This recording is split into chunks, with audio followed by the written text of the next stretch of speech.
जय हिंद साथियों। आज का हमारा टॉपिक होने वाला है संज्ञा। देखिए, अगर हम संज्ञा की परिभाषा की बात करें तो किसी व्यक्ति, वस्तु, स्थान और भाव के नाम को संज्ञा कहते हैं। ठीक है, किसी भी व्यक्ति, वस्तु, स्थान और भाव के नाम को क्या कहते हैं? संज्ञा। जैसे मान लीजिए किसी का नाम ले लेते हैं, जैसे मान लीजिए रोहित। रोहित क्या एक व्यक्ति है? ठीक है, व्यक्ति का नाम है रोहित। तो ये क्या है? एक संज्ञा है। कोई वस्तु, जैसे मान लीजिए बाल्टी हुआ, लोटा, थरिया, कुछ भी ले लीजिए वस्तु में। ठीक है, तो इसका जो नाम है ना, जैसे बाल्टी, क्या है? ये संज्ञा है। स्थान प्रयागराज, दिल्ली, लखनऊ, कानपुर, ये सब जो है संज्ञा है। भाव जैसे खुशी, गम, ठीक है, ये सब क्या है? ये सब भी संज्ञा है। ठीक है, अब हम बात करें संज्ञा मूल रूप से कितने प्रकार की होती है? दो प्रकार की। अगर एग्जाम में पूछ दें कि संज्ञा मूल रूप से कितने प्रकार की होती है, तो संज्ञा मूल रूप से दो प्रकार की होती है। कौन कौन सी होती है? देखिए, एक होती है यथार्थवाचक संज्ञा, एक होती है भाववाचक संज्ञा। देखिए, जो यथार्थवाचक संज्ञा होती है ना, ये हमेशा दृश्य रूप में होती है, अर्थात दिखाई देती है। और जो भाववाचक संज्ञा होती है, ये अदृश्य रूप में होती है, मतलब इसको हम बस महसूस कर सकते हैं। ठीक है, तो यथार्थवाचक संज्ञा में क्या है? दृश्य होती है, हमने बताया ये दिखती है, लेकिन भाववाचक संज्ञा नहीं दिखाई देगी।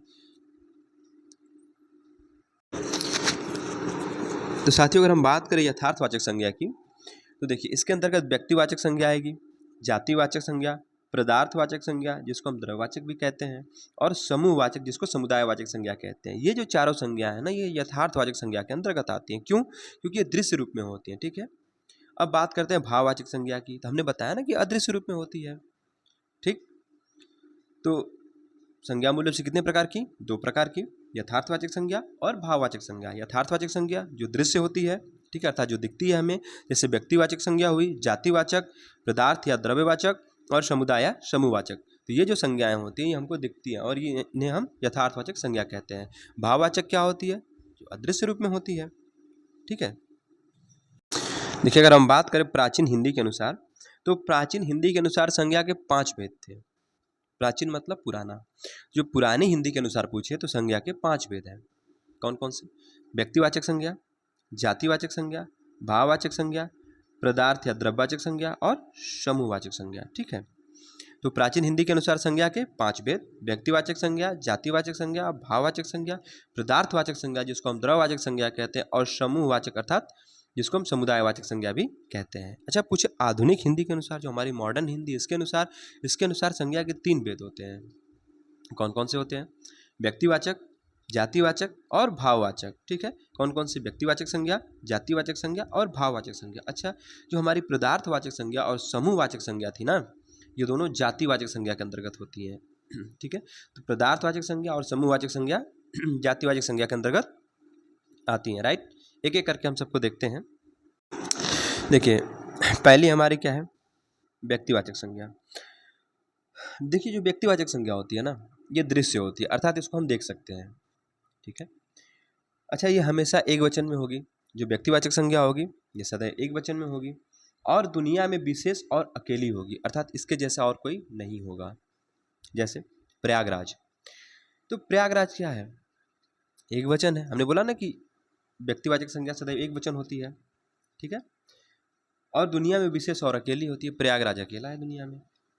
ठीक है, मेरठ, रमेश, ताजमहल, माउंट एवरेस्ट, ये सब क्या है? ये सब दृश्य हैं और सदैव एक वचन के अंतर्गत है, और दुनिया में विशेष और अकेले हैं।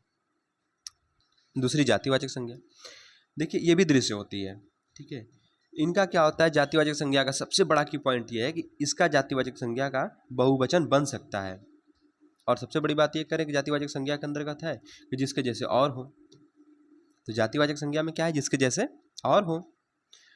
तो हमने जातिवाचक संज्ञा में क्या बताया कि दृश्य होती है, बहुवचन बन सकता है, और जिसके जैसे और हो। जैसे बात करते हैं कुत्ता की, कुत्ता को क्या कर सकते हैं? आप देख सकते हैं कि नहीं देख सकते? तो दृश्य है। ठीक है, बहुवचन बन सकता है, बिल्कुल बन सकता है। कुत्ता का बहुवचन कुत्ते हो जाएगा। ठीक है, और जिसके जैसे और हो, कुत्ते के जैसे और कुत्ते होते हैं। समझ गए? फिर बात करें लड़का की, तो लड़का को आप देख सकते हैं, दृश्य है, बहुवचन बन सकता है, बिल्कुल, लड़का का लड़के हो जाएगा। और जिसके जैसे और हो, लड़के के जैसे और भी लड़के होते हैं। ठीक, वैसे लड़की है, पहाड़, ये सब किसके अंतर्गत? जातिवाचक संज्ञा के अंतर्गत आते हैं। ठीक है, अब हम बात करते हैं भाववाचक संज्ञा की। देखिए, भाववाचक संज्ञा जो होती है ना साथियों, ये हमेशा अदृश्य होती है, मतलब इसको हम बस फील कर सकते हैं, अर्थात इसको हम महसूस कर सकते हैं, देख नहीं सकते। ये एक वचन में होगी। लेकिन इनका बहुवचन बन सकता है इनका भी।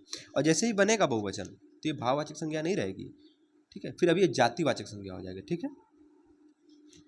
तो भाववाचक संज्ञा में क्या बताया, अदृश्य होती है, एक वचन रूप में होगी, लेकिन इनका बहुवचन बनेगा तो ये जातिवाचक में चली जाएंगी, ठीक है। और जिसे प्लेट में हम नहीं परोस सकते, तो जो भाववाचक संज्ञा होती है इसको हम प्लेट में नहीं परोस सकते, ये ट्रिक है, ठीक है। तो हमने क्या बताया, व्यक्तिवाचक के अंतर्गत दृश्य होती है, सदैव एक वचन में होगी, सदैव एक वचन में होगी, इतना ध्यान रखना, और दुनिया में विशेष और अकेली होती है, ठीक है। अब बात करते हैं जातिवाचक की। हमने क्या बताया कि दृश्य ये भी होती है, इसका बहुवचन बन सकता है, ठीक, और जिसके जैसे और हो। बात करें भाववाचक संज्ञा की, तो ये अदृश्य रूप में होती है, अर्थात दिखती है नहीं, बस इसको हम फील कर सकते हैं, एक वचन में होगी। और ट्रिक हमने क्या बताया, जिसे प्लेट में नहीं परोस सकते। अच्छा, जैसे हम बात करते हैं एग्जाम्पल, जैसे मोहब्बत, तो मोहब्बत क्या है हमारी, एक भाववाचक संज्ञा है, इसको हम फील कर सकते हैं, मोहब्बत को देख सकते नहीं, इसको बस हम महसूस कर सकते हैं, इसीलिए क्या है, ये अदृश्य रूप में होती है, ठीक है। भाववाचक संज्ञा अदृश्य रूप में होती है। तो हमने क्या बताया, मोहब्बत, अगर मोहब्बत का अगर आप बहुवचन बनाते हैं जैसे मोहब्बतें, तो ये भाववाचक संज्ञा नहीं रहेगी। अब ये, अब जो मोहब्बतें हैं ना, अब ये चली गई जातिवाचक संज्ञा के अंतर्गत, ठीक है। अब बात करें नफरत की, नफरत तो भाववाचक संज्ञा है, क्यों, क्योंकि भाई ये अदृश्य रूप में है, इसको हम बस महसूस कर सकते हैं, देख तो सकते नहीं। अगर इसका हम बहुवचन बनाते हैं जैसे नफरतें, जो नफरतें हैं ना, अब ये चली गई जातिवाचक संज्ञा के अंतर्गत, ये भाववाचक में नहीं रहेगी, ठीक। बुराई, बुराई क्या है, एक अदृश्य रूप में है, इसको हम महसूस कर सकते हैं, देख तो सकते नहीं, एक वचन है बुराई। हमने क्या बताया, ट्रिक, प्लेट में नहीं परोस सकते, तो बुराई को आप प्लेट में परोस नहीं सकते हैं। अगर इसका हम बहुवचन बना दें, बुराइयाँ, तो जैसे ही बुराइयाँ जब बहुवचन इसका बना तो कहाँ चली गई है, जातिवाचक संज्ञा में चली गई, ठीक है। तो जातिवाचक संज्ञा हमने क्या बताया कि दृश्य बहुवचन बन सकता है इनका, और जिसके जैसे और हो, ठीक है। तो जो हमारी मोहब्बतें, नफरतें और बुराइयाँ जो हमने बहुवचन बनाया है भाववाचक संज्ञा का, जैसे मोहब्बत है, मोहब्बत से बनाया मोहब्बतें, नफरत से बनाया नफरतें, और बुराई से बनाया बुराइयाँ, तो जो हमारे ये बहुवचन बनाया हमने ना, ये जातिवाचक संज्ञा के अंतर्गत आ गए, राइट। देखिए, हम बात करते हैं व्यक्तिवाचक संज्ञा की। जो किसी विशेष व्यक्ति, ठीक है, वस्तु या स्थान का नाम बताती है, उसे ही व्यक्तिवाचक संज्ञा कहते हैं। ये तो हम लोग ऊपर पढ़ ही के आए हैं। और ये दृश्य भी होती है और सदैव एक वचन भी होती है। व्यक्तिवाचक संज्ञा बताया ना कि दृश्य होती है और सदैव एक वचन में होगी। जैसे ताजमहल, ताजमहल क्या है, ताजमहल को आप देख सकते हैं, दृश्य है, और ताजमहल एक वचन है, ठीक है। यमुना, यमुना को आप देख सकते हैं और सदैव एक वचन है ये, ठीक है। तो ये सब क्या है, व्यक्तिवाचक संज्ञा हमारी है, ठीक है। जैसे राम हुआ, श्याम हुआ, ठीक है, मोहन हुआ, दीपक हुआ, जितने भी सब नाम है, ठीक है, ये सब क्या है, व्यक्तिवाचक के अंतर्गत आते हैं। और भी एग्जाम्पल है, जैसे देख लीजिए, जैसे हैदराबाद, हैदराबाद क्या है, एक स्थान का नाम का बोध करा रहा है तो एक वचन, दृश्य रूप में है, ठीक है। तो ये क्या हमारी है, व्यक्तिवाचक संज्ञा। गौतम बुद्ध नगर, स्थान का नाम बता रहा है, एक वचन है, व्यक्तिवाचक। पवन, पवन है ना, पवन क्या हमारी एक वचन है, दृश्य रूप में है, सॉरी मतलब पवन को देख नहीं सकते, बट ये व्यक्तिवाचक के अंतर्गत आएगी, ठीक है। Uttar Pradesh, mount Everest, ISRO, America, ठीक है। फिर रमेश जनवरी, जितने भी सब नाम आते हैं ना, ये सब, जैसे हैदराबाद, स्थान का नाम हुआ, किसी व्यक्ति का नाम हुआ, किसी वस्तु का नाम हुआ, जितने भी ये सब व्यक्तिवाचक के अंतर्गत। अब हम बात कर लेते हैं जातिवाचक की, ठीक है। देखिए, जातिवाचक संज्ञा होती क्या है, पहली बात की तो दृश्य होती है, हमने बताया ना, दृश्य होती है, बहुवचन बन सकता है, और जिसके जैसे और हो, ठीक है। जैसे पहली परिभाषा देखिए, कह रहा है वह संज्ञा जो किसी जाति या उपजाति का बोध कराती है, मतलब किसी भी जाति या उपजाति का भी बोध कराएगी तो जातिवाचक के अंतर्गत है। जैसे नदी, तो नदी क्या है, नदी एक जातिवाचक संज्ञा है, ठीक है। इनका बहुवचन बन सकता है, बिल्कुल बन सकता है, नदियां हो जाएगा। फिर अध्यापक, वकील, सेब, लैपटॉप, डायरी, मतलब जितना ये सब है। और एक चीज़, सबसे बड़ी चीज़ ये है कि जितने पद वाले हमारे शब्द होते हैं ना, जैसे मतलब प्रधानमंत्री हुआ, वकील, डॉक्टर, ठीक, जितने पद संबंधित जो हमारे शब्द हैं, ये सब हमारे जातिवाचक संज्ञा के अंतर्गत आते हैं, ठीक है।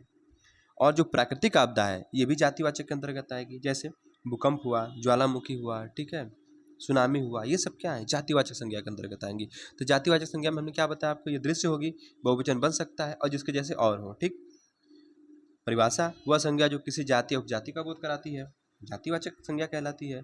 उदाहरण बताया आपको, जैसे नदी हुआ, अध्यापक हुआ, वकील हुआ, शेप, ठीक है। लैपटॉप, डायरी, ठीक है, काली गाय, लड़का, मोबाइल, ये सब जितने हैं ना सब जातिवाचक के अंतर्गत आते हैं। अच्छा एक चीज़ और समझिए, जैसे नदी, नदी हमारी क्या है, जातिवाचक है। लेकिन अगर कहते गंगा, गंगा नदी, तो एक नदी की बात किया हमने ना, तो कहाँ चली गई, व्यक्तिवाचक में।